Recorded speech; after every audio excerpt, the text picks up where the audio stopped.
So last week we met face to face.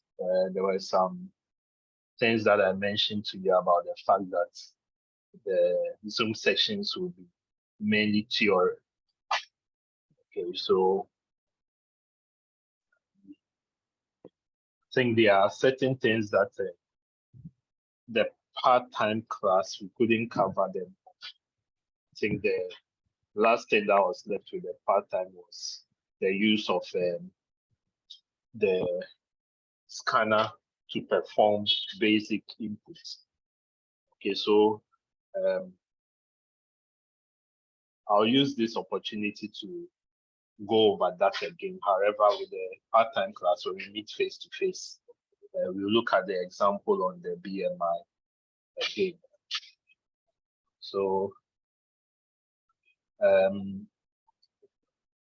last Tuesday we looked at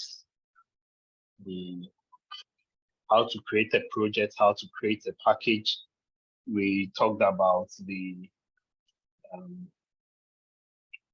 performing outputs in Java, that's using the system.out.print and print line. I gave out some questions on that. And then we looked at also the use of the escape sequence. And there was also a question on that. I believe by now we've all attempted the questions and done something. The other thing too we talked about was the introduction of concatenation.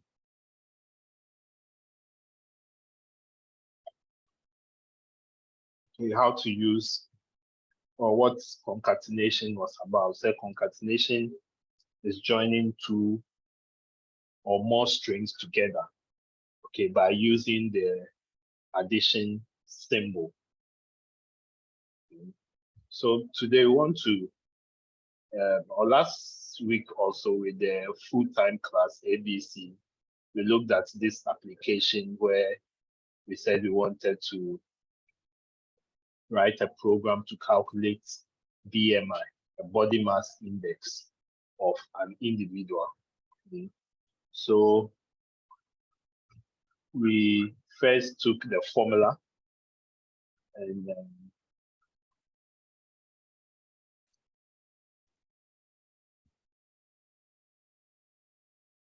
so the formula was given as BMI equals the weight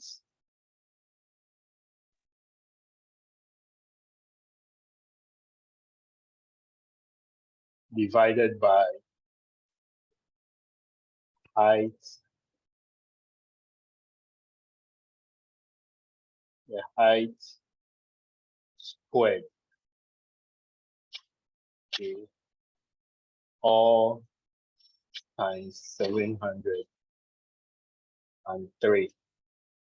Okay.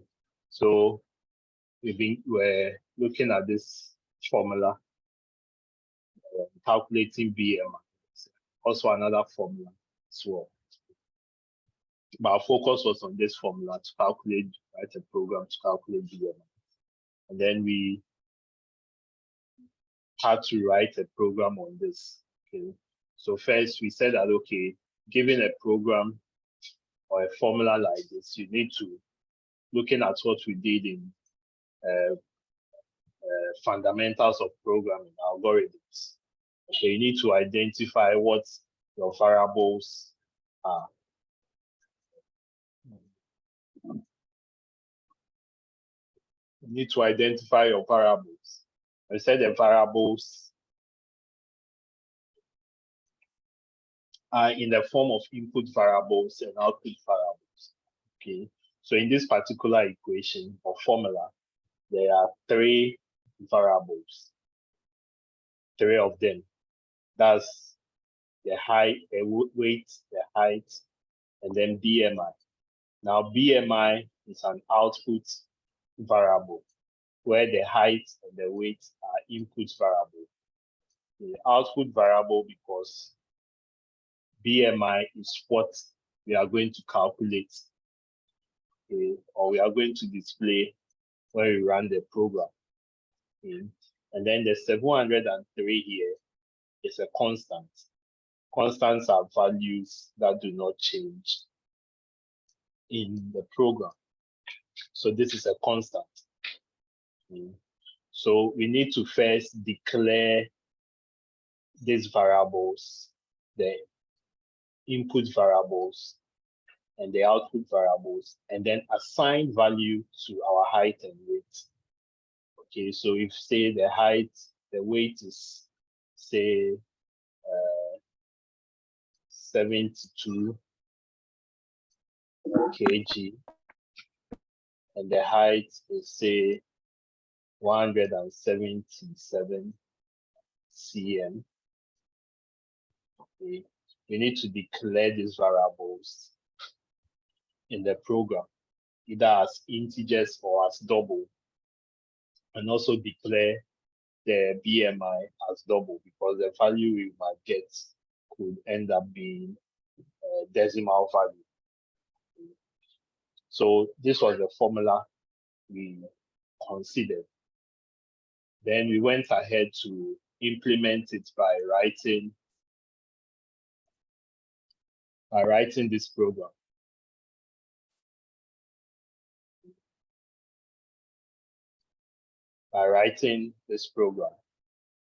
So we said that when you create your project, you create a package. So the package, we name it com.bmi. Then this import function, let me take it out for now.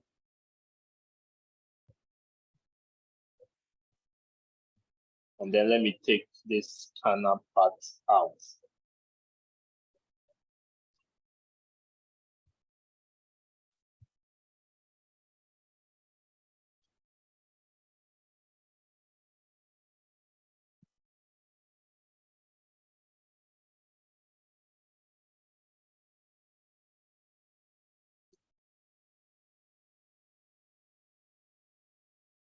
So when we create the project and we create our class, okay, by default, we are given what's the BMI calculator. That's the class name, Java class name being created for us. Then we introduce our main function. Okay, like I said, when you type in your PSVM, automatically generates the main function for you. Okay, and we said what? In Java programming, the program cannot run outside the class. So the main method and every other method runs within your class. Then also we declare the variables. So the height, the weight, and the BMI, okay, as a variable. Now we are going to initialize the values for height and weight. So if we say height is 177, that means that's the value we are assigning to the height. Then the weight, we say the weight is 72. Okay. Now once we do that, we have values for height and weight, which are input variables. Then we can go ahead and compute the BMI. So we say BMI equals weight divided by height squared. So you can do height times height. Now you should always put it in a bracket. If you omit the bracket, what will happen is that it will rather divide the weight by the first height before multiplying by the next height. Okay. So if you want to be on the safer side, use the bracket, or going forward, you look at how to handle expressions in this form as well. Okay. Then multiply by 703. Then finally, you display your output. Plus BMI is, then we concatenate and then add the variable BMI. So basically, that was what we did. Then we talked about the fact that in Java, if you want to input, whereas in this case, we need to, instead of assigning value or initializing the values of height and weight, which makes it fixed. Okay, we want it to be flexible enough for the user to enter those values. Okay, a hand is up. Friends.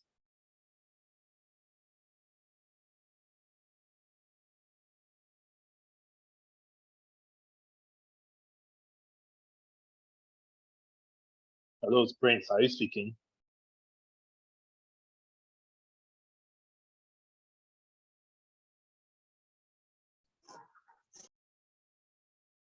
Yes, Ebenezer. Your hand is up.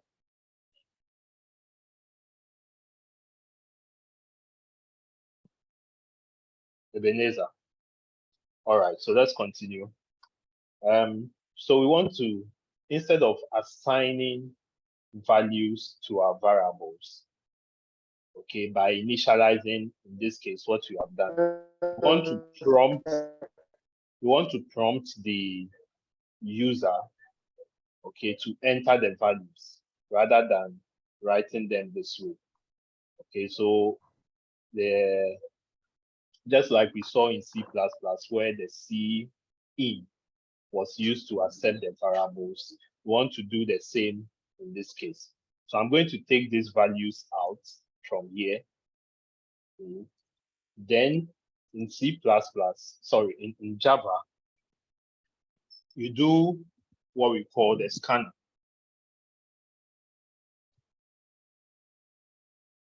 You introduce the scanner. Okay. So in introducing the scanner is a package or utility package that helps you to accept inputs. Okay. Accept inputs.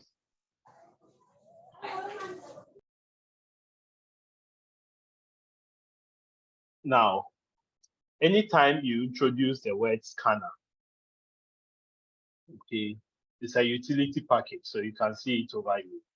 So when I hit my enter key, okay, what happens is that it automatically imports that utility package. It automatically imports the utility package. Okay, so you don't type this in here yourself. It is auto-generated.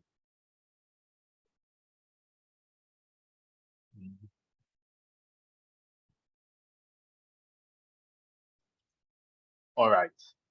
So the next thing is to introduce an object for the scan, and that object is what you'll be using to help perform the input. So to introduce the object, you can use any variable name. So I would prefer to use input. I prefer the variable name input. So scanner input equals new scanner. Now what we are doing here has to do with classes. Okay, and we'll be seeing more of that when we go forward.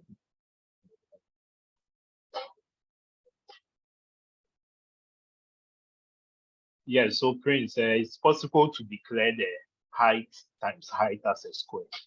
Like I said, when we go forward, I'll introduce you to that. You can use the caret to perform that option as well. So scanner, new scanner, into brackets. So we use the system.in to handle the input. So any input we want to do, once we enter this, we are going to apply this variable here inside the scanner for all the inputs that we want to perform.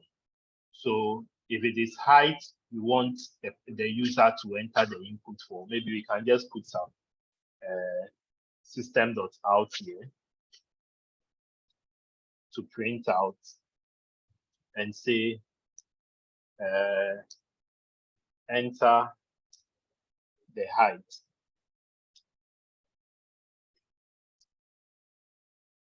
And then I'll copy the same thing and edit for the weight. So I'll change this to enter the weight. Okay. Now, if I want to get the height from the user, what I'll do is I'll take this input variable which I declared, okay, which is an object on the scanner. That input variable, I'll use it in here and say input dot. Now, because we declare the height as double, I'm going to use dot double. Sorry, next double. Okay, but if you had declared the height as an integer, we'll use next int. If we declared it as a float, we'll use next float. Okay, if it's a string or a character, you use next or next next line. Okay, so those options are there. Next line. Okay. So in this case, we are using next double.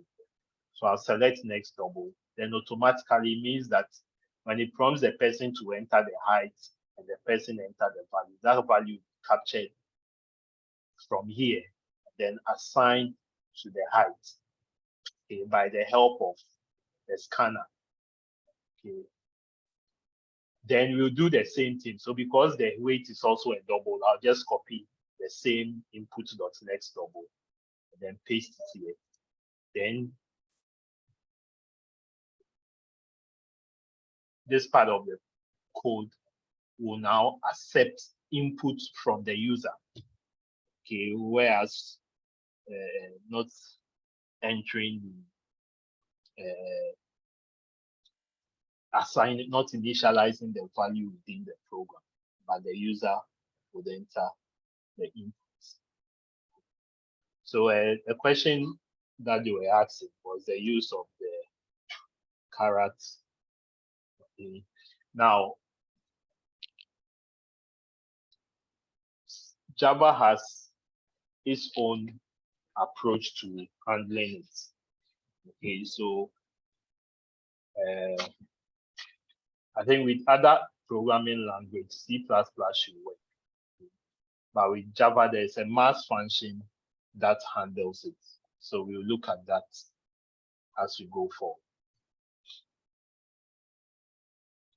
We will talk about methods. So methods, we'll talk about the predefined methods and then the user-defined methods as we go on. So that's how the input handles this, the scanner handles the inputs in the program. So I'll run this code again. Like I said, if you want to run locate, if it's the first time, you can locate this from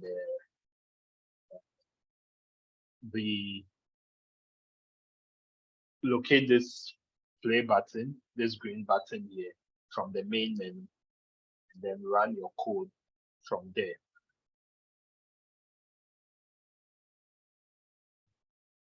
So now the program is prompting us to enter the height. So the height, I enter 177. And then the weight, I enter 72. And then it calculates the BMI and then gives the response.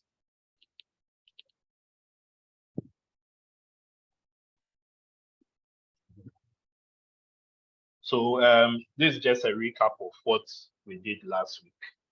So any question before we look at today's topic? Any question? Yes, Ebenezer, your hand is up. Please, sir, please can you hear me? Yes, I can hear you now. Please, the first formula you gave, you said the BMI is equal to weight over height squared all times 703.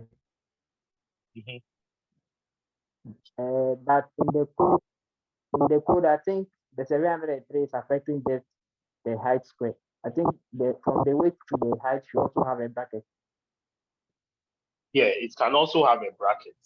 But if you remember what we did from last semester, operator precedence and associativity, okay, the 703 would not affect the height square because the division and multiplication, they are of the same they are the same precedence, the same priority. What will happen is that it will use the left to right associativity. Okay, we are not doing board mass here. Okay, in programming, it uses operator precedence. So it will first look at the bracket which was added here. Okay, then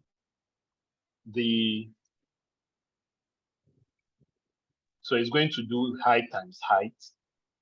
Then it will now come and start from the left hand side and divide by the height squared before it will multiply by the 703.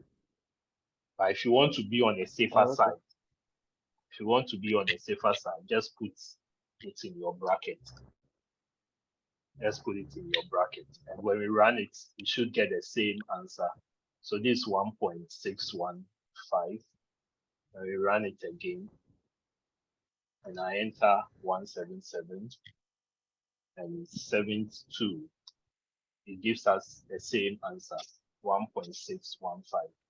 However, if I decide to omit these brackets from here and just do it this way, to divide this by the height first, then come and multiply by this height, then it will multiply by the 703, which would be wrong. Okay, so let me run it in that state and let's see the answer we'll get. So 177 and then weight is 72. So you see the answer we are getting.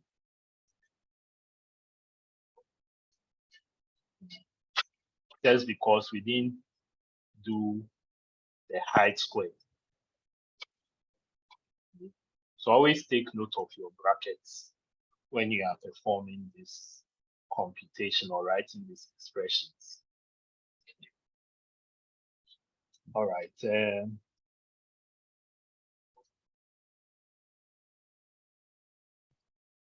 Okay, I think, Fortune, your question has been answered. Someone has provided to download the IntelliJ. So, yes. Any other question? Any other question?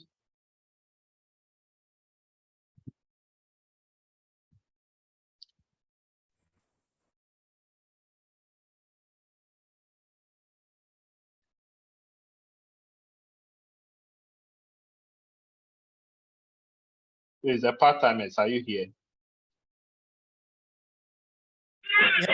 Yes, sir. Any question? This is your class, so I'm expecting questions from you. All right, so if there's no question, let's go back to our material.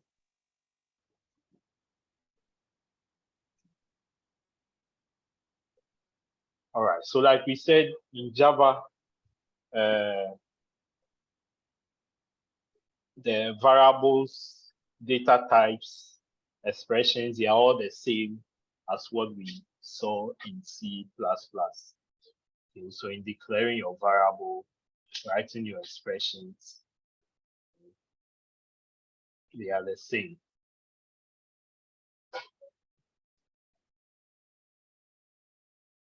All right. So we talked about concatenation, which means that combining several strings to one string, okay, by the use of addition operator.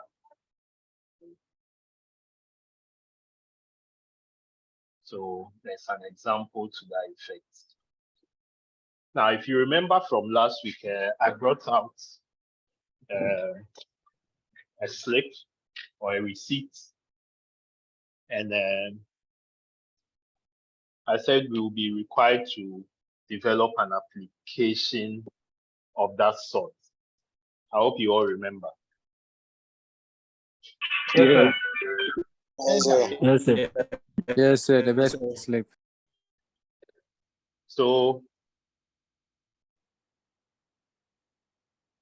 chapter 4 is a code. The whole of chapter 4 is just a code trying to implement something similar. Okay.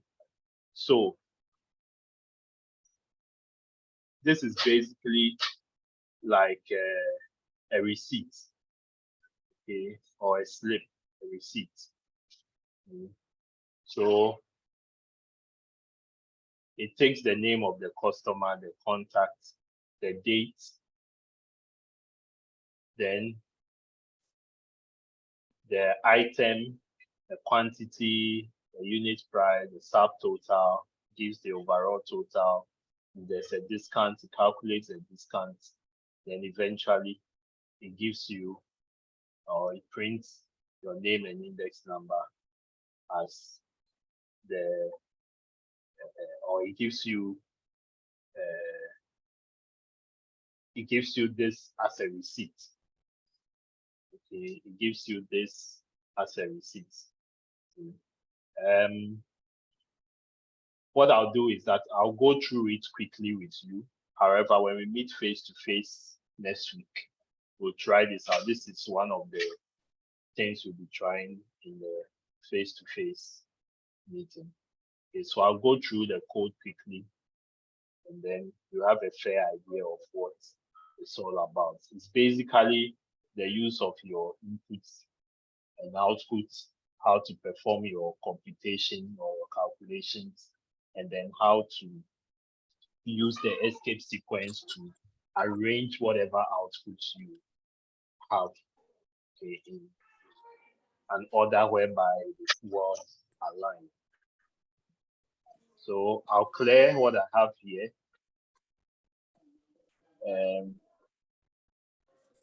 Now, anytime we purchase a product or you want an invoice,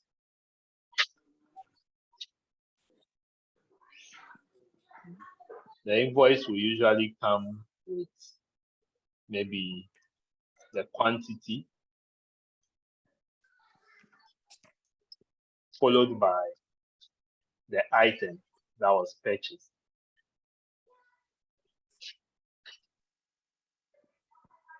Then you have the unit price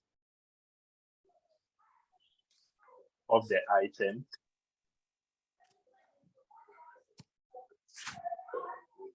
And then you also have the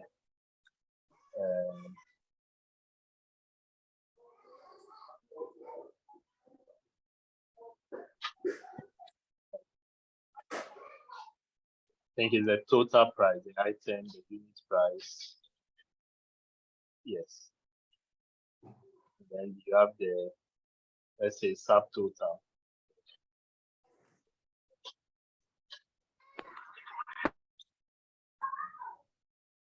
So usually we have this in a paper form. We have this in a paper form. So maybe the unit price, we say Ghana cedis. The subtotal also in Ghana cedis.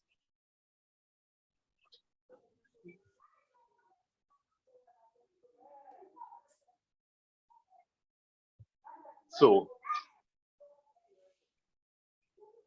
you gone for an invoice or you are developing an application for a person, or you've gone to check on the price of some item, let's say a shop that sells electrical or let's say laptop or computer accessories. Okay, so they have a keyboard,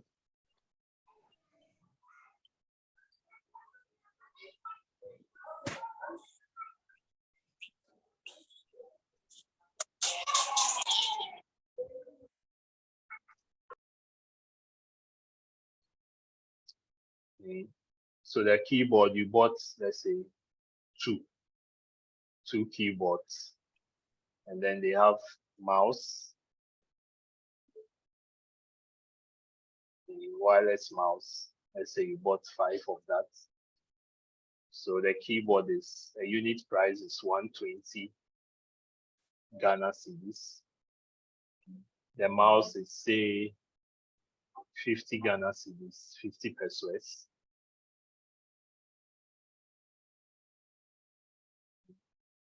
Now, the subtotal is going to be what? Twice. The keyboard is 2, so 2 times this, that will give us 240 Ghana cedis. And then the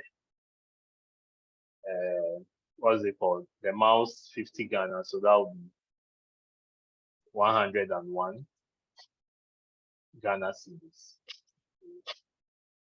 And after all this, we get the total.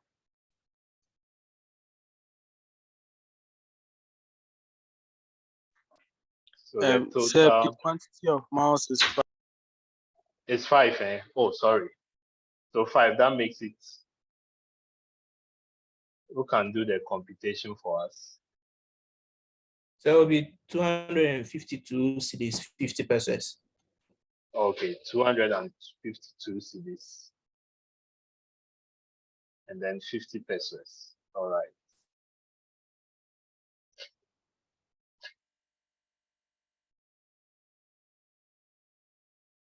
So 205 to 50 pesos. Yes. So here will be 449. 492.5. 5. Okay. So we have our total here. Okay. Then let's say we want a total number of items. The total number of items, that's what? 7. 7. Okay. Then we want, say, a discount. So maybe a person will say, okay, if you buy an item more than 300 Ghana cedis, they give you 10% discount. Are we all here? Yes, sir. They give you 10% discount if you make purchase more than 300 Ghana cedis. Okay. So with this value over here, how do we calculate the discount? Can anyone help us? Now, if you are developing this type of application, you should know the expressions and the formulas behind all these things. How do we calculate the discounts and so on? Okay, if you are developing an application for a bank and the bank is saying, okay, this percentage loan, someone comes in for a loan, the person will pay so and so percentage on the loan. How do you write a program to compute that percentage on the loan so that you don't end up cheating the person, the customer, or you don't end up writing the program to make the bank run at a loss?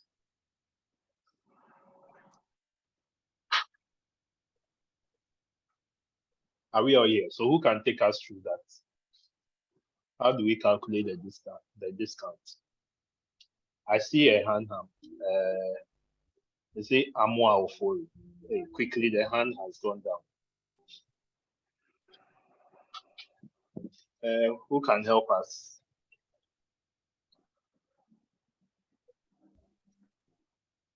Yes, Ofori. Okay, so it will be the percentage. For example, the 10%. It will be 10 over 100 times the total amount. 10 over 100 times the total amount. That's 492. Yeah, that will be the discount on it. Then you subtract it from the total amount. Then the So person will pay the amount. What will we get for this? I'll So we be get 4.9. 49. Yes, who is answering? You can raise your hand. Sir, Yes. the place is 49.25. 49.25. Okay. So we are saying that with this 49.25,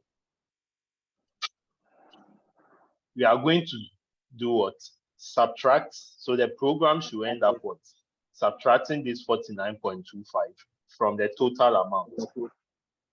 Okay. So the discount amount will be 49.25. That's 10% discount. Now the amount to be paid.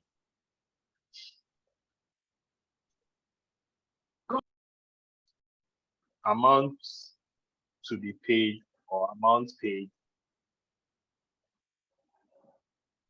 will be equal to what? 49 2.50%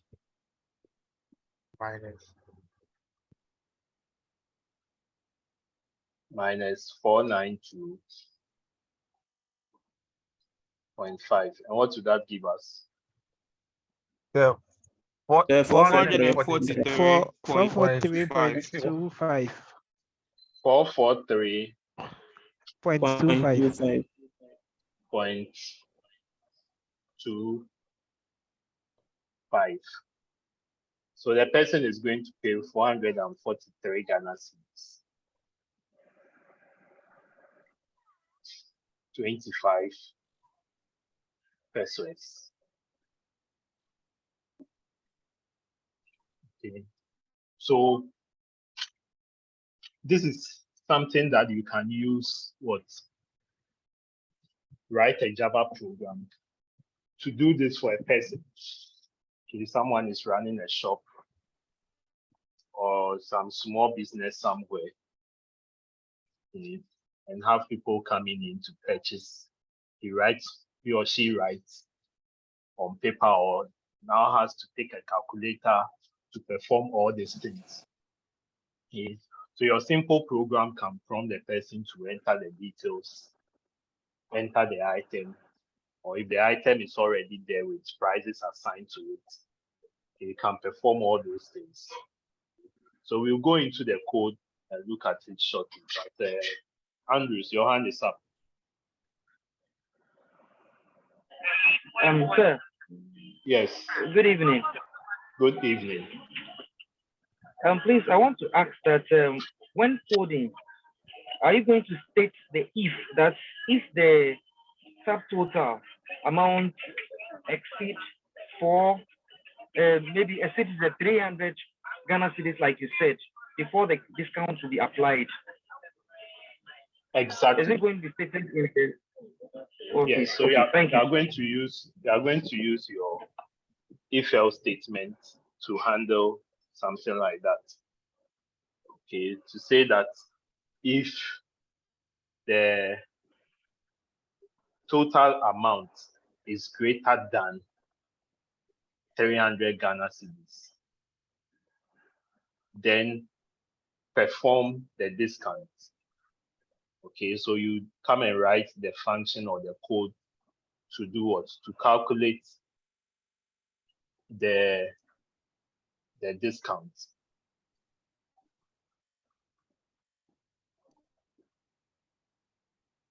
So you now write the code, which is this part, to perform the discount. Okay. However, if the person's total is less than or is not greater than the 300 Ghana cedis, okay, or we can do the first one, greater or equal to 300 Ghana cedis, then the person deserves you do the computation for the discount. However, if it's less than 300 Ghana cedis, then you output the total amount, the paid amount is equal to the total amount. I hope you get it.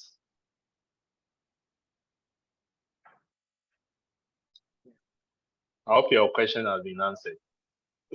Yes, please. All right. Okay, so with this explained, let's go into the code, and then I'll go through it with you. Then we meet next week. We'll implement it in class.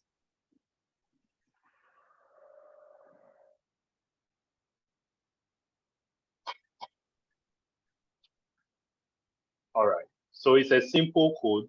We created a project. We named the project main program.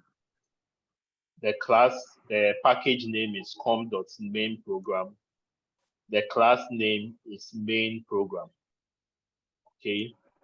Then we introduce our public static void main, PSVM. Now, in this application, we have some items available. Okay. The items are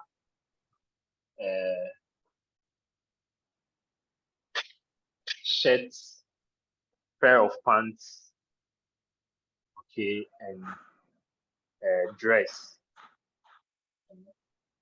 or one dress. Okay.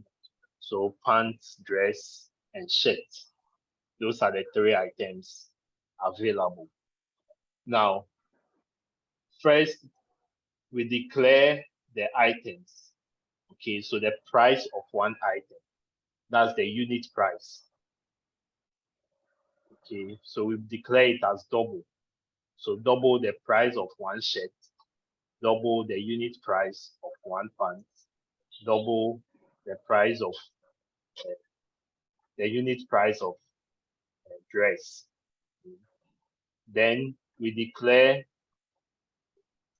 a string for the customer's name and telephone number or home number. Okay, because those details need to also appear on the invoice or the receipt. Then the next thing we do is the quantity. So we declare int. The quantity is int. Nobody can buy an item, a mouse, and the quantity will be a decimal number. The quantity is always a whole number. Okay.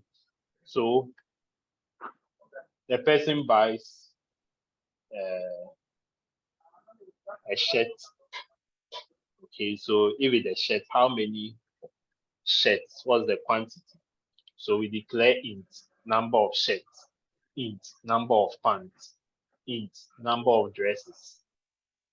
Okay. Now, if you remember, there was a part where we did the total. We did a total for the quantity. So how many items did the person buy? Or we had 7. So we need to introduce a variable for that as well. So the total number of items. Okay, that's also there. Now, then we come to the subtotal. So if someone bought 5 shirts and one shirt is 20 Ghana cedis, what will be the subtotal? To be 5 times 5, which is the quantity, times the price of the shirt. Okay, so that's the subtotal for the shirt, subtotal for the pants, subtotal for the dresses. Then we have the total order. Okay, so the total order here will calculate the total of all the subs. So if the person bought shirts, 5 shirts for 200 Ghana cedis, okay, 3 pants for 90 Ghana cedis, the total order will add the number of shirts to the number of pants. Then there's a part for the date. So the date is using short. Now there's also a data type to handle the date. Okay, we will look at that when we go on. Okay, but in this case, we are using short. So short you enter the month, you enter the day, and then you enter the year. Okay. Then this is giving a discount rate of 0.5, 0.15. So 0.55 is how many percent discount? Anyone? What will be the percentage? 0.15. 15%. Yes, 15%. 15%. Okay. So that will be 15% discount. Okay. Because in the program, you are not going to write in the program 10 and show the percentage sign there. That wouldn't work in the program. So in the program, you have to convert it in this form.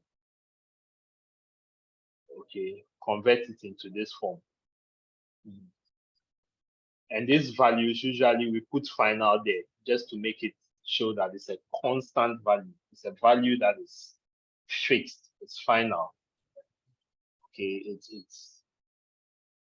it can't be changed in the program. Okay. We are not going to accept any other value for the discount rate. So it's not like you go to the shop and you are going to bargain. They've already given you that challenge 15% discount. So it's not up to you to go there and go and bargain. So that's what the final is doing in here. Kamal, yes, your question is valid. The first three variables that we declared, okay, we can do it in a line.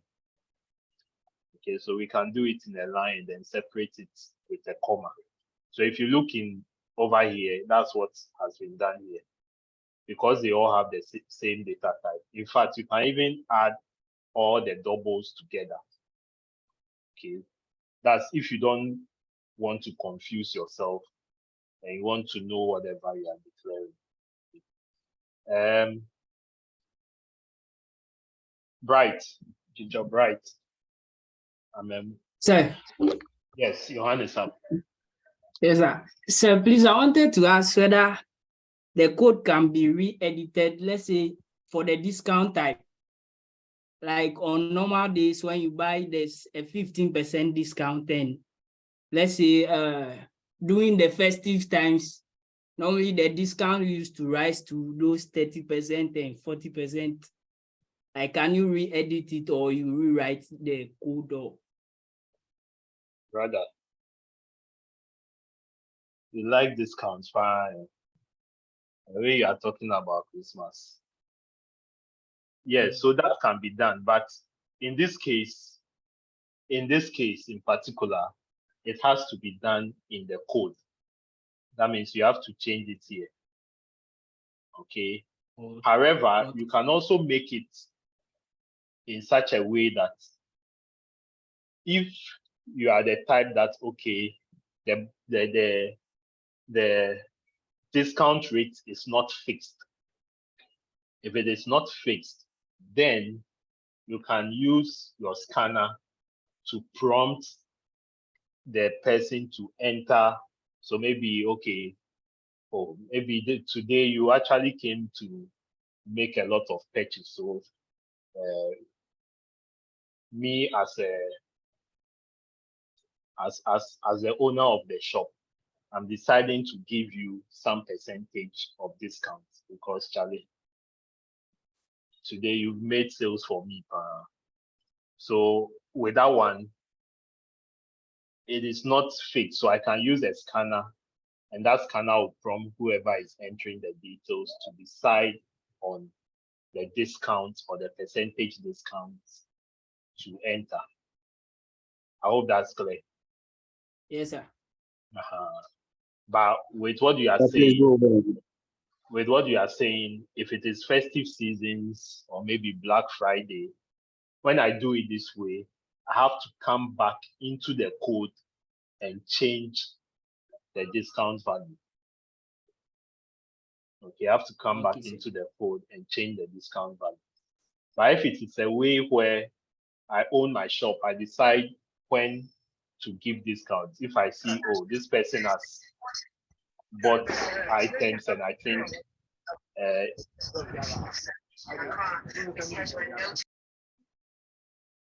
a particular day I want to, maybe it's my birthday, and anyone who comes to the shop, I want to give the person discount.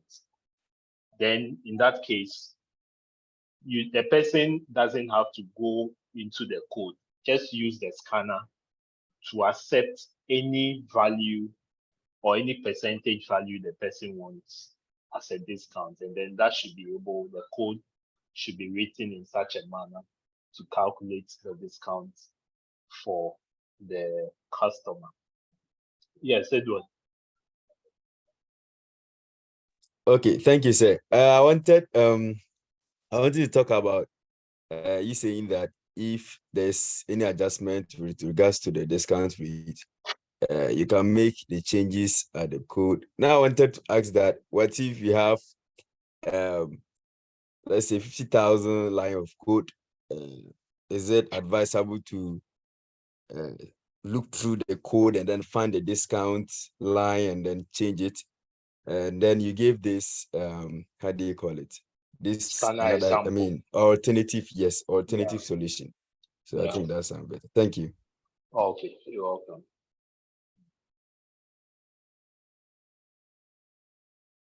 All right, so that's it for the declaration. So all this part is declaration. We have declared all the variables we are going to use. However, the discount we have assigned was a fixed value to it. Okay, so that means that all these variables we declared, we are going to prompt the person using the machine to enter the values. Okay, to enter the prices, the number of items. So we would need a scanner. We need to import a scanner class. So we import the scanner class, then automatically generates this for us. Okay, java.util.scanner. Then the class will be imported. Now, when it's imported, we give it a variable. So over here, the variable is SC. If you saw the previous example we did at the beginning of the lecture, we said import. So XC equals new, okay, scanner system.in. So XC is an object of the scanner class. Okay, the previous one is I used the keyword input. I use the object or the variable input. Okay, it's a variable. So whichever variable name you want to use, you can always go ahead and use it. Okay. So that means that going forward, wherever we want to perform an input, I have to put the SC, okay, to help me accept inputs from the user, or to help the program accept input from the user. So over here, it says input customer details. So system.out.println, welcome to retail services. Give it a name. System.out.println, please enter customer's name. Okay. Then we use what? Customer name, which was a variable that was declared, equals SE, which is the object of the scanner, which will help us set the name of the customer. Now, because the customer name was declared as a string, okay, we can see it here, was declared as a string. So if you enter the SE dot, this time we are choosing next line. Okay, you can do next or next line, but it's always best to use the next line. Okay, so we always use the next line for strings and characters. Okay, the previous example with the BMI, we use dot next double. Okay, this is a string, so we are using next line. So the next line will take the value. Then it says system.out.print. Please enter the customer's phone number. So the phone number also was declared as what? A string. Okay, home phone also declared as a string. So like I said, you can use next line or next double. So this one is using next. Sorry, you can use next or next line. So in this case, which is also a string, it's using dot next, okay, to hold the phone number. Okay. As someone will say, ask a question, why are we taking phone number as a string and not an integer? I leave that question to you to find out why. I think it's a question that has been addressed last semester. Okay. Now, the next thing is to enter the price details, input price details. So system.out.print, and then it says enter the price of one shirt. So since we declared the price of one shirt as double, to take in the answer, we say what? SC dot next double. Then enter the price of a pair of pants. So price of pair of pants, also SC dot next double to take the price. Then enter the price of dresses. So you can see here that we've just done introduce one scanner class, and then the object of the scanner class is what we are using to take in what the values for the inputs. Okay. And like I keep saying, when we get to the concept of object and classes, okay, I believe you appreciate why the scanner class is behaving in that particular manner.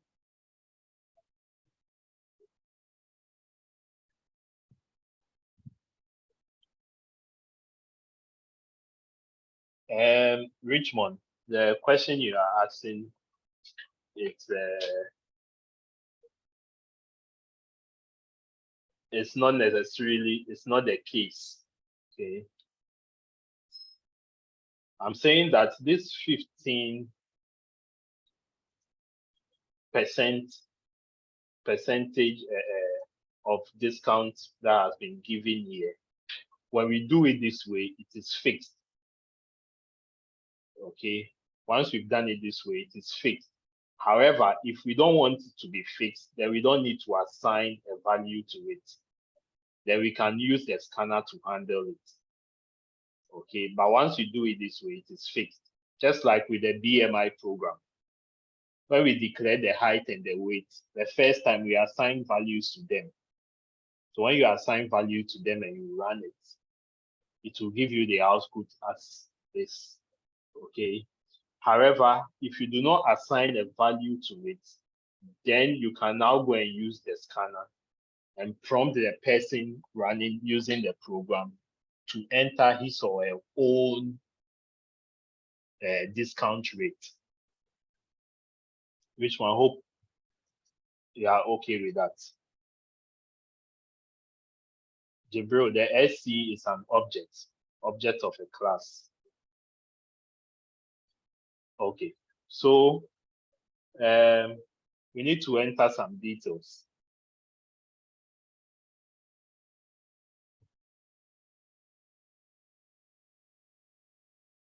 So we've done with the items, but okay, so I think we did the price details.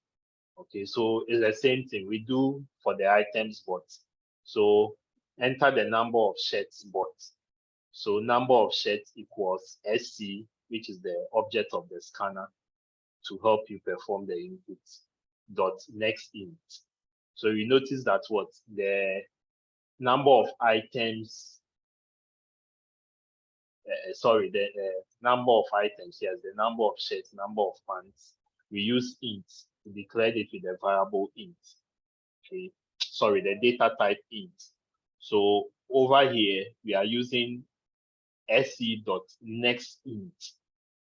The pants are also numbers, integers. So sc.next int. Okay, in that particular order.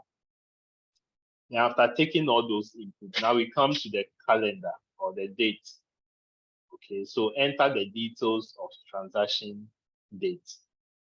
So it says system.out.println, enter the month. So if you notice the month, the order year, the order the other month, we gave them all variable what? Short. So in accepting the input for them, we use still the object of the class, which is SE, which is any variable name. You can choose whatever variable name you want to use. Okay. So SE dot next short. The next there is important. Okay, but the variable that will the data type that will come after it always depend on the data type that was used to declare the variable in the beginning. So the day also next short, the month, the year also next short. Please, any questions so far?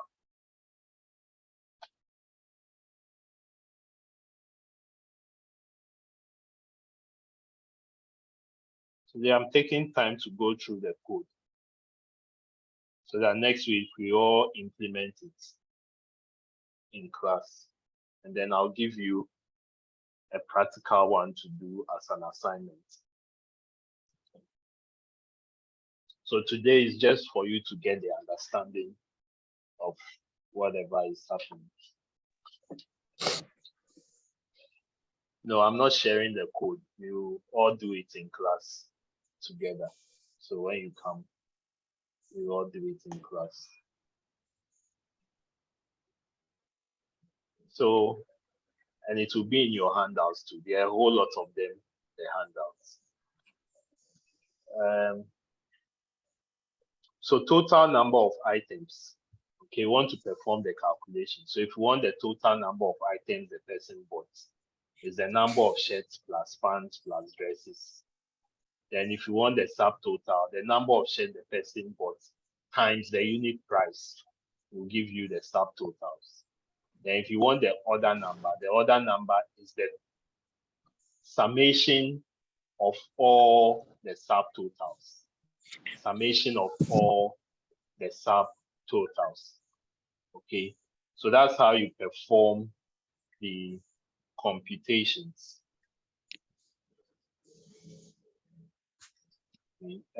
Raymond, your hand is up. Yes, sir. Sir, Raymond, I are want you to in know. part-time? Yes, part-time. Yes, sir. All right, okay. Yes, sir. Please, I want to know if you can declare more than one discount in this situation. Yes, Say, depending. if someone, okay. Okay. Yeah, you were trying to cite an example. Yeah. Say if somebody buys 300 CDs, is entitled to this percentage of discount, and maybe the person buys 600 CDs, another form of or percentage of discount. Is it possible like that? Yeah, it's possible. It's possible. Okay. The next thing Okay. we will look at is the if-else statement and how you can just use that to manipulate the program to handle something. All like right. that. Yeah. Thank you. Or you can also do, okay, maybe you realize that when you do the discount, a lot of people are buying shirts and dress, but they are not buying the panties. So you want to put some higher percentage on the panties so that that one can move quickly. Okay. All those options are there. Okay, it depends on how you think through the program and apply the logic to handle the program in that particular fashion. This one, yeah, you are giving me questions to ask next week. When it gets to that. Thank you very much. Okay. Raymond. God bless you. Okay. You have inspired me this evening. I'm going to modify your questions for you. Yes. So maybe once you are thinking through this, you can be thinking through how something like that can be handled in the program using if else and all that. I've explained the first concept already, so you can just think through the logic within that perspective. Oh. Yes, is it Richmond? Okay, so say in a Java programming, you said when you introduce the plus, it's used to concatenate, right? Yes. So I was asking that, is it when the things want to concatenate are in quotation mark before we able to join them? But according to this program, the total number of items, also number of shirts plus number of pants and number of dresses, that one, is it going to concatenate it or is it going to add it? Since there's no No, quotation please. mark there on. So the same addition operator is used to perform the normal additions we have. These are values here which have numeric values assigned to them. These are variables with numeric values stored in them. So in this case, this is going to perform addition. So total number of shirts, if there are total shirts are, let's say 300 Ghana cedis, total pants is 20 Ghana cedis, plus, let's say total dress, 100 Ghana cedis. That will give you 320 or 420 Ghana cedis. It's adding, it's not concatenating. If it is in this case where you have a string and the customer name, which was declared earlier, then we call this concatenation. Okay, or if you have a string and another string or another word in a quote, then we say it is concatenation. You get it? Okay, sir. Okay, Yeah. thank you. All right. Let me take Prince Asari, last one, and then I move through this code quickly. We want to look at the I if just else want to statement as well before we close. Yes. say I want to ask that sometimes can you use bytes in place of int in programming? Yes, you can use it, but the value that byte takes is different from the range of values that int can also take. Okay, so it depends on the value you are using. It depends on the value. If you remember, I think, okay, maybe it's not this material. One of the materials, I'm sure maybe it's the level 200 class that I shared something like that with. If not, I should have it somewhere in the handout.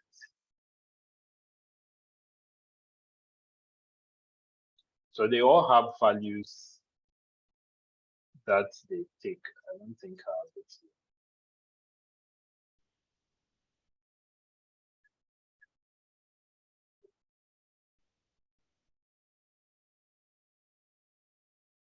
No, I don't think I have it here. I think it should be in the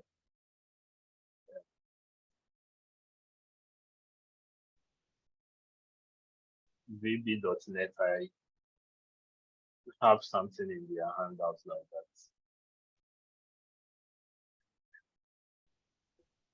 So for instance, someone uses bytes, and byte ranges from 0 to 255. Okay. And if someone uses integer, this is the range. Thank you, sir. You get it. So it depends on the range of the number the person is entering. Then long also has its own range of value. I think it's in the data type Yes, sir. PDF Yes, I sir. gave to you last Yes, sir. semester. Yeah. Yeah, all we that. do have it. Yeah, should be there. Okay. So after doing the computations, you want to display. Okay, now this is the interesting part. This is where the receipt comes in. Now, this is similar to the assignment or the last assignment I gave you last week. Okay, with the use of the escape sequence. Now you can see here that we want to print out the receipt so that the receipt looks like this. You see how it's well aligned. Okay, sorry it's repeating on the next page, but you see that the alignment, everything is in a particular order.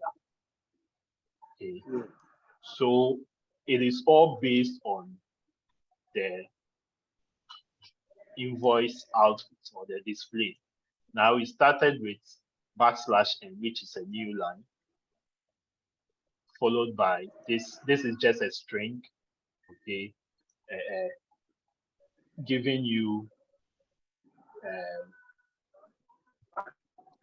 a text as a string, then a tab, okay, before the name of the shop, and then another tab again, then the symbol shows. So if you can see it here,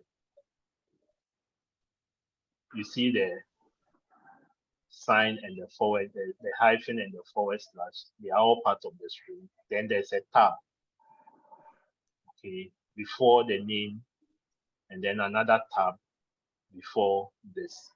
Usually the tab will, sometimes if the text goes into the tab, you don't see the full space that the tab is given. Then the next line, we output equal to, just like, more like we are underlining the heading, okay? So the equal to is more like we are underlining whatever has been given here. Okay. Then now we want to output the customer's name that was entered. We output the customer's phone number. We output the date. So the date, it will take the month. So you can see concatenation happening here. It will take the string, then I'll go and fetch the value of the date that was entered. Then concatenate it with the forward slash.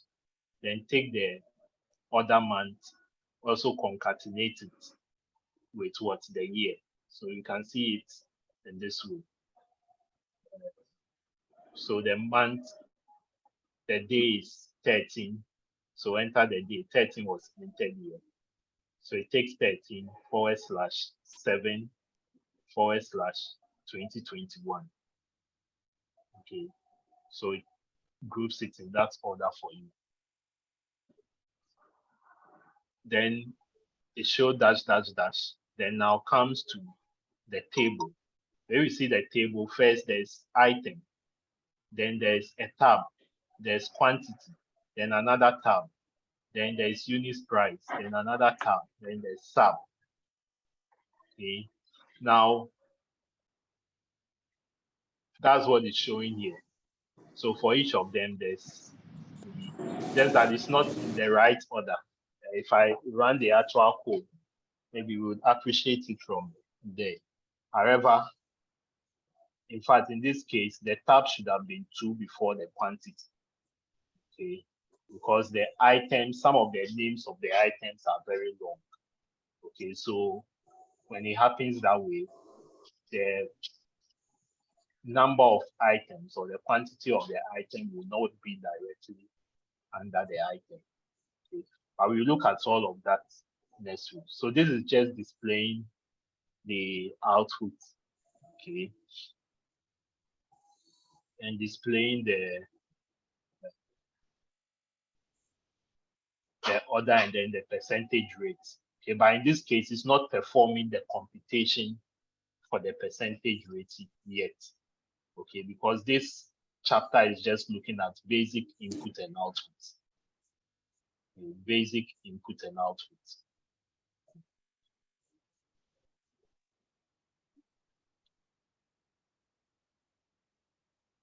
Yes, so I think that is it. Okay, so the discount is being calculated here. So discount equals the order, the value, the discount rate times the total order. And then that is giving us 14.5, but it was not subtracted from the total order, okay, to get the total amount. Are we all here? So that's how. Yes, sir. Yes, sir. All right, so let's quickly look at control structures, especially the if-else statement. See how, whether there's anything different from what we learned in C++ last sem. We'll do only the if-else statements for tonight, and then we'll implement it and then continue from there. So we are already on chapter 5. So this time we are running. It's a marathon. Augustine Sam Jr., your hand is up. Yes, sir. Yeah. Sir, Yes, boss. please, I want to ask a question concerning the code, the one we just went through. Yes. So you see, from your code, it's like there are 3 items somebody is coming to purchase from your shop or your service. Yes. So let's say I want to write a code to only print just one item. Maybe I came to your shop to buy just an item. So how am I going to write a code to print just that item? You can write it easily. Okay. You can write it easily.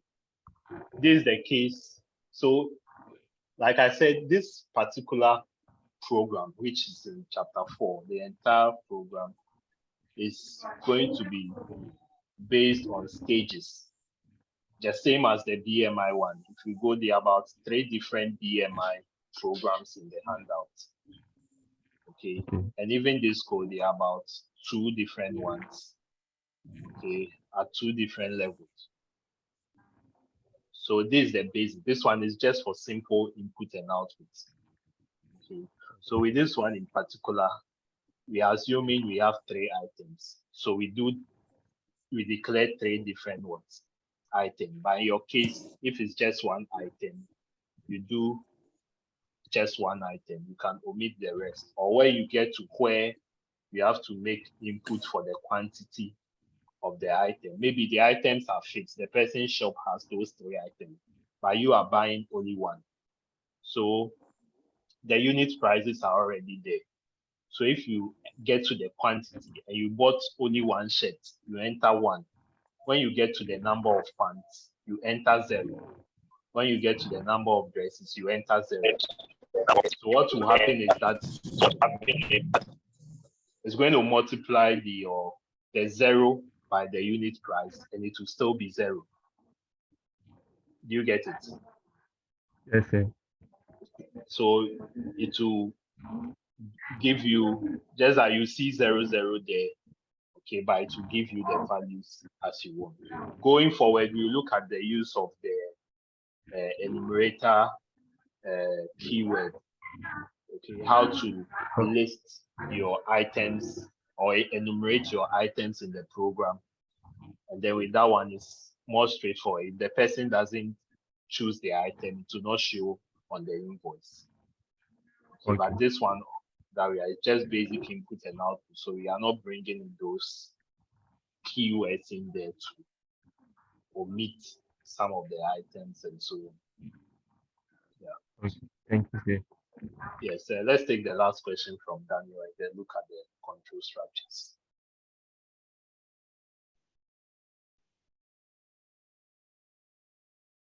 Yes, Daniel, your hand is up. Okay, so concerning the type of items, can we create an input that will actually let the retail owner like enter the type of item you came to buy instead of the programmer writing the types of items in the shop? Maybe there's a shop, we don't sell just dress, pant or whatever. Maybe the items are So can you create an input, like an input function that will help the shop owner to enter the types of items you come to buy? Yes, you can do that. You can do that. Thank you for giving me another question for next week.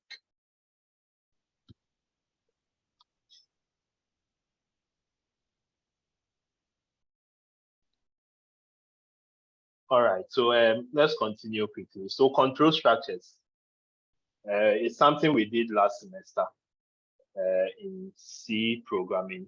And in fact, the concepts, the idea, the logic is the same, okay?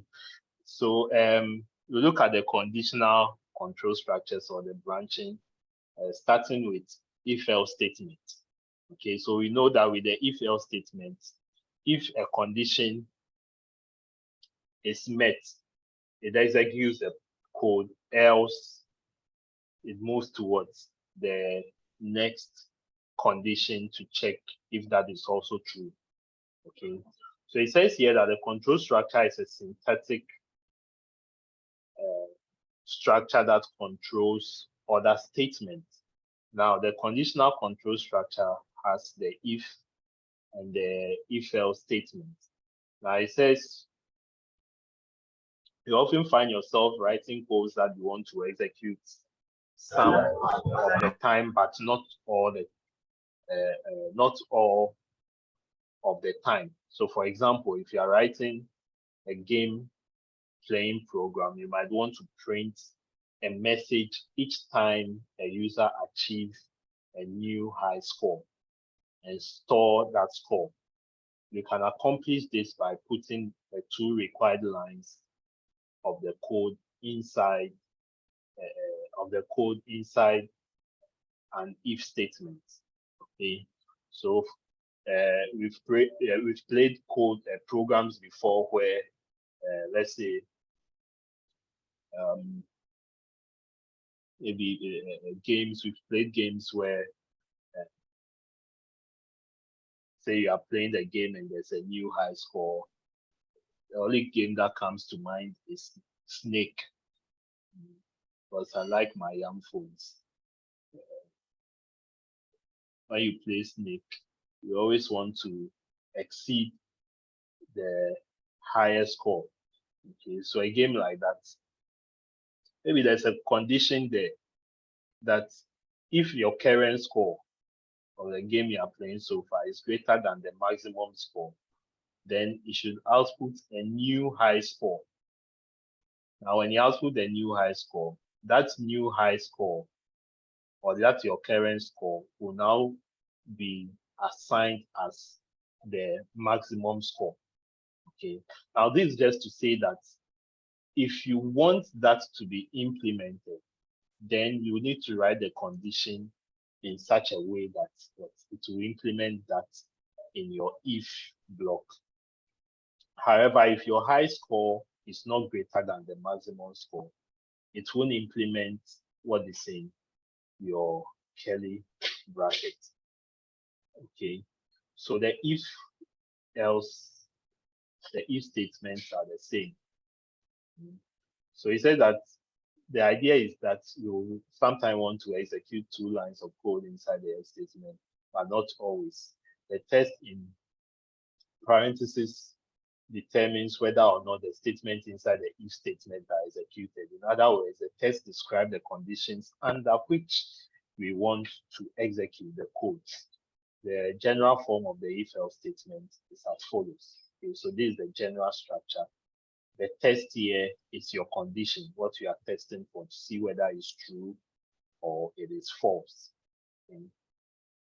So if the if statement, like the for loop, is a control structure.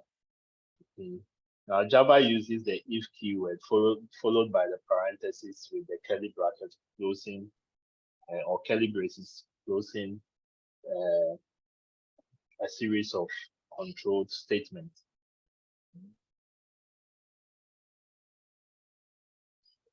Now, if you have the if else statement,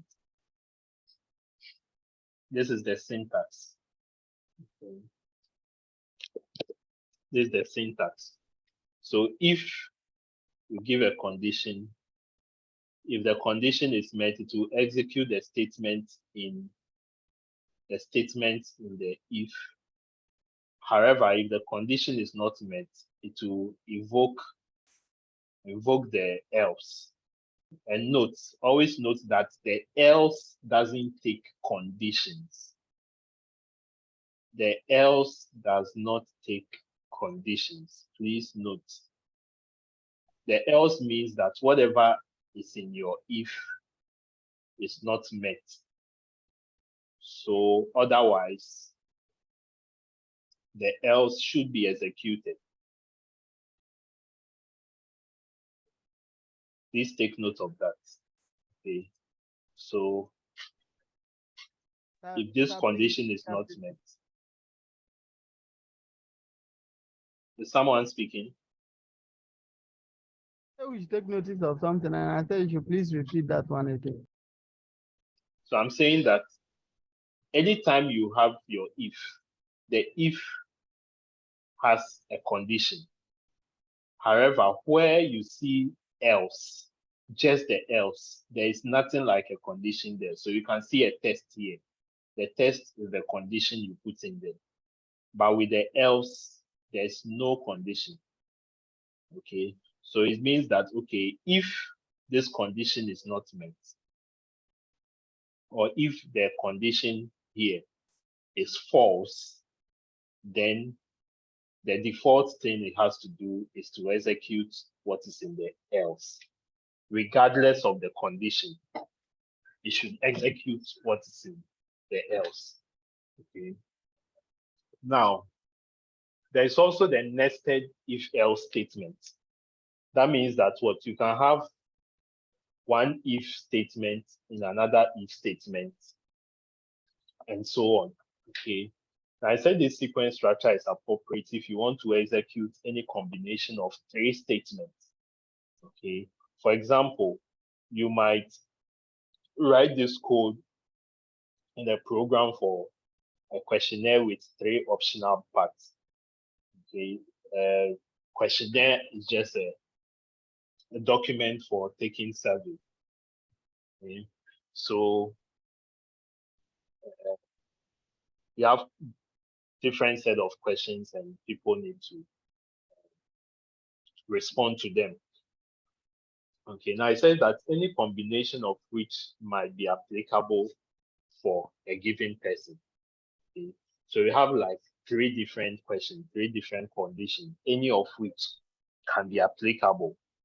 Okay, so in this type of syntax or in this type of structure, take note, it's saying if.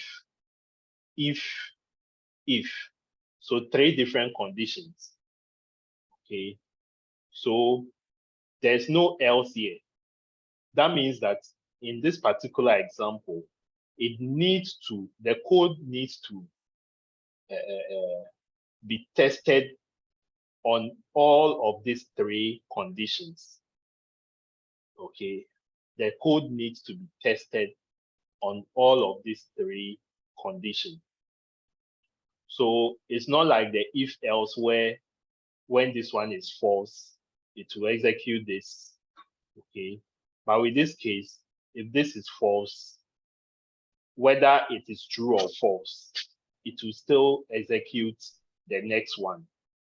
Whether the test 2 is true or false, it will still execute the if for test 3. Please, I hope you are following. Yes, sir. Okay, so these are 3 Sir. different conditions. These are 3 different conditions. This is the nested 3 different ifs. That means that whether test 1 is true or false, it doesn't matter. It will still come and test the second time for the next one. Whether this is true or false, it doesn't matter. It will still come and test. Okay. Unlike the if else, where, okay, if this one is false, before it will come and execute the else. However, if this first part is true, then the else will not be executed. Okay. However, in this case, it will execute all of them because they are all what? An if statements. Okay. So it says, often, however, you only want to execute one of the series of the statements. In such cases, it is better to nest the if statement, stacking them one inside the other. Okay. So this is another approach of another nested if statement. Okay. So we have an if statement. Now take note, this bracket that is opening here, okay, this is its closing bracket. So if this condition is met, it will run only this statement, and then that is all. However, if this condition here, test 1, is false, it will execute the else. Now, inside the else, there's another if else statement again. Okay, so inside the else, there's another if else statement, and we call this a nested loop. Okay, there are some examples we look at in here, still concerning the BMI case. Okay. So there are scenarios that will come in this form for you to handle. Okay, so for instance, you can say, okay, you are writing a program. If the person is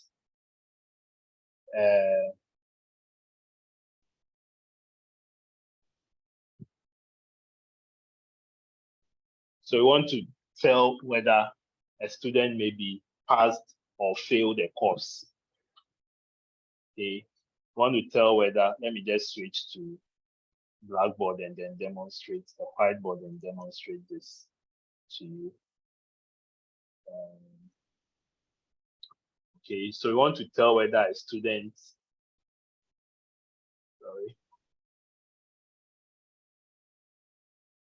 a student, okay, pass or fail.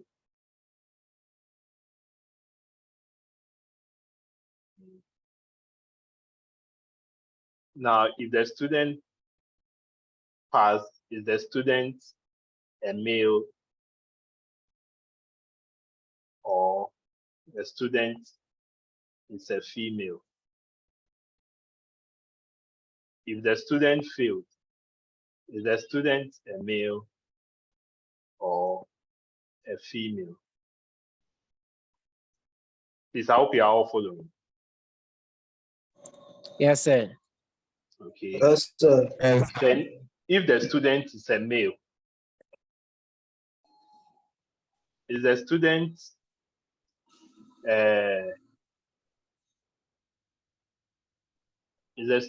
maybe age less than 20 years, or let's say the student greater than 20 years or less than 20? Do you follow? Yes, sir. Yes. So if you take a scenario like this, okay, and let's say the pass mark is 50. Okay, the pass mark is 50. So we say, okay, if the student's mark is greater than or equal to 50, 50%, 50. okay, then we'll say that what the student passed, right? Yes. Yes. Okay. Now, before we close the curly brackets, we introduce, you can see that what, so if the student pass, we have to break it down again, whether male or female. So before we close the curly braces, we have to say that if, say, student STU is equal to male,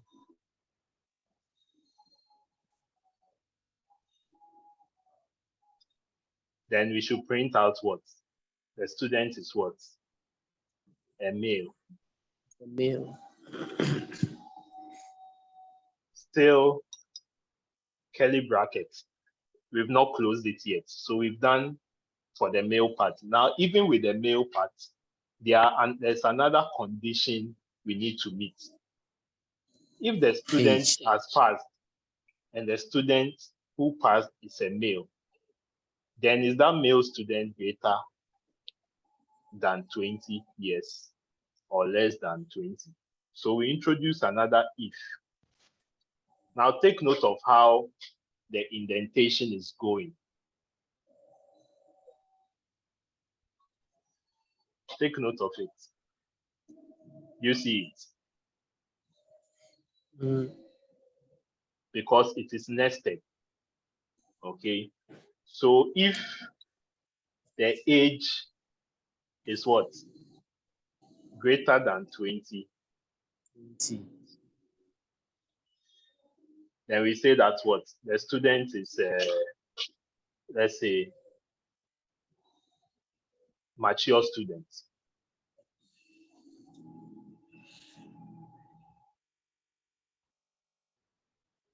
Okay. Now, this is the last condition for if a student passed. Okay. So over here, we can now what? Introduce our curly brackets. Now, this curly bracket we've introduced is for the if of the age. Now, we need to come and close the curly bracket for the male. Okay, because we've opened for the age. We've opened for the age here, and we've closed the age here, but we've not closed that of the male. So I'll use maybe the blue for the male. We've not closed that for the male. Okay, so we need to come and close the curly bracket for the male. That is this part. And introduce an else. Because when we finish that of the male, if the person is a male or a female, so we need to come and do that of the female also. Okay, so we come else. Now, like I said, the else doesn't take condition. So else, then we put our curly brackets. Else what? Female.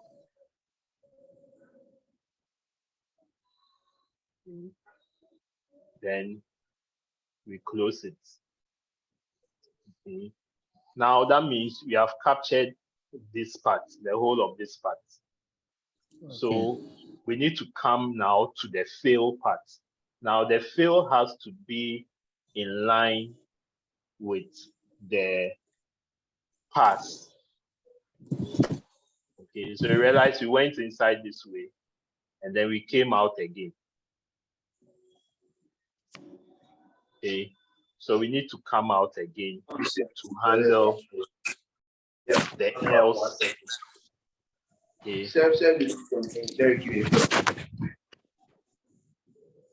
Handle the else for the fail. So we can say that, okay, can't scroll any further. So we can say, we'll say here that else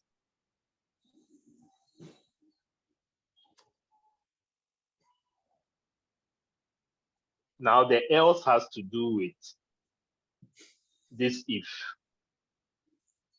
It's linked to the first part because we are coming for the fail and pass. So it has to link to this if. Okay. But before we do that, we need an additional curly bracket before the else, a closing curly bracket for this if. Okay, so I'll come and put that here. That's to say that when we opened that of the age, we closed it. When we opened for the male and the female, we closed the male here. We opened the female, we closed it here. Open it here, close it here. And then with this, the first one on top, which is this for the pass, okay, we have now come here to close it. That means that we have completed this aspect of our code. And that qualifies to be a nested loop. A nested if statement. Okay. Now we need to now come and handle this part. And this part is the else part. So we are going to do this else part the same way we did the if part.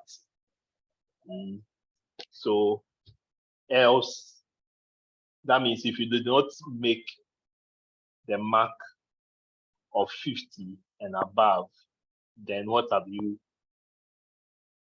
You have failed the course. Now, if you have failed the course, are you a male or a female? So you can see that what this part of the code where we are seeing whether the person is a male or a female will repeat itself again. Okay, for the else, inside the else aspect.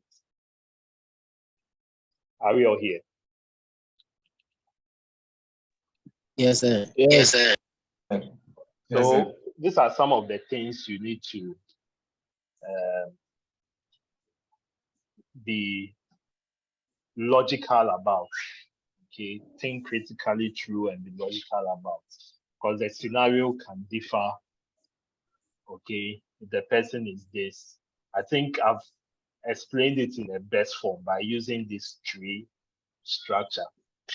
Okay, so that you have a fair idea of how, if you are working with a nested if else statement, there can be a condition. Inside that condition, there's another condition. Inside that condition has another condition, which you have to write the code to satisfy all the conditions before you come out of your the if else statement. Godwin, your hand is up. Yes, sir. Yeah. So, I want to know how to avoid infinite loops when using nested loops, because more times. Let me limit you so that you don't finish your questions. We are looking at if and if else statements. Okay, sir. We are looking at conditional statements. We are not looking at loops. Okay, sir. So maybe when we next 2 weeks, when we start looking at loops, okay, then you can. So don't forget the question. You can write it in your diary somewhere so that next 2 weeks you can ask that. But this is looking at if else statements. Okay, sir. Thank you very much. All right, sure. Yes, any other question? I'm done for today. Any question?